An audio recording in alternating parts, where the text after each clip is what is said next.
গত ৭-৮ বছর ধরে বন্ধ নার্স নিয়োগ। নার্স সংকটে ব্যাহত হচ্ছে রাজ্যের সরকারি চিকিৎসা পরিষেবা। রাজ্যে সরকারি ও বেসরকারি নার্সিং কলেজ থেকে প্রতি বছর বাড়ছে নার্সিং পাশ করে বেকারের সংখ্যা, কিন্তু তাদের নিয়োগ নিয়ে এখনো পর্যন্ত নেই সরকারি কোনো উদ্যোগ।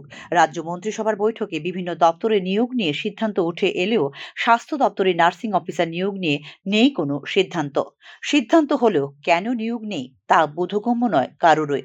রাজ্যে প্রধান রেফারেল হাসপাতাল আগরতলা সরকারি মেডিকেল কলেজ হাসপাতালেও চলছে নার্স সংকট। রোগী অনুপাতে যত সংখ্যক নার্সিং পার্সন থাকার কথা তার অর্ধেকও নেই হাসপাতালে।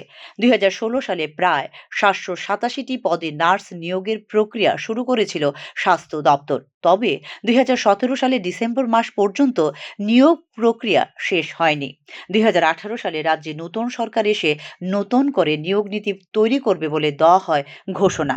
আরও অনেক নিয়োগ প্রক্রিয়ার মতো বাতিল করে দেওয়া হয় নার্সিং পার্সন নিয়োগ প্রক্রিয়াও। এরপর স্বাস্থ্য দপ্তরে পুনরায় সরাসরি নিয়মিত নিয়োগের সিদ্ধান্ত অধরা। তবে মাঝে মধ্যে নার্সিং পার্সনদের ১১ মাসের চুক্তির ভিত্তিতে নিয়োগ করা হয়েছিল NHMA। তখন তাদের বলা হয়েছিল করোনা পরিস্থিতির উন্নতি হলে তাদের নিয়োগ করা হবে নিয়মিতভাবে, কিন্তু সেই নিয়োগ হয়নি এখনো পর্যন্ত।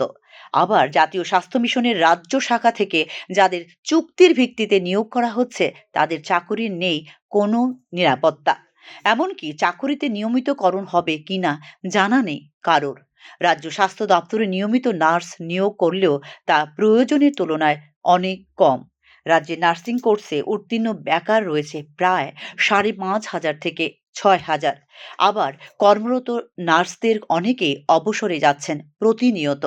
গত ৬ মাসে শুধু জিবি হাসপাতাল থেকে অবসরে গেছেন ২০ থেকে ২৫ জন নার্স, তাতেও বাড়ছে শূন্য পদ। একজন নার্স, তারপরে ওর হাত দিয়ে মানে রক্ত বেরোচ্ছে, কিন্তু একজন নার্স কি করবে? নার্স আসছে না।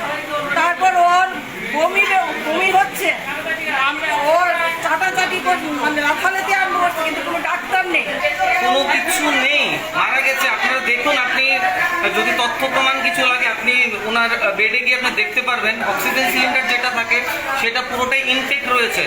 কে দেবে অক্সিজেন? নার্স দেবে। 15 মিনিট 20 মিনিট ডাকার পরও কোনো নার্স নেই, কেউ। নিয়োগের অভাবে রাজধানীর হাসপাতালগুলো সহ জেলা স্বাস্থ্য কেন্দ্রগুলিও ভুগছে নার্স সংকটে। ডাক্তার থাকলেও নার্স নেই, ভোগান্তি বাড়ছে সাধারণ মানুষের। নিয়মিত পদে স্টাফ নার্স, MPW, ANM নিয়োগের দাবিতে চলছে আন্দোলন, কিন্তু এই ক্ষেত্রে নিয়োগের ব্যাপারে কোনো সিদ্ধান্ত নিতে পারছে না রাজ্য সরকার। নিয়োগের অভাবে একদিকে যেমন নার্স সংকটে ধুঁকছে হাসপাতালগুলি, অন্যদিকে হতাশা ক্রমশ বাড়ছে নার্সিং প্রশিক্ষণপ্রাপ্ত চাকুরিহীন বেকার যুবক যুবতীদের মধ্যে। Bureau report, news now.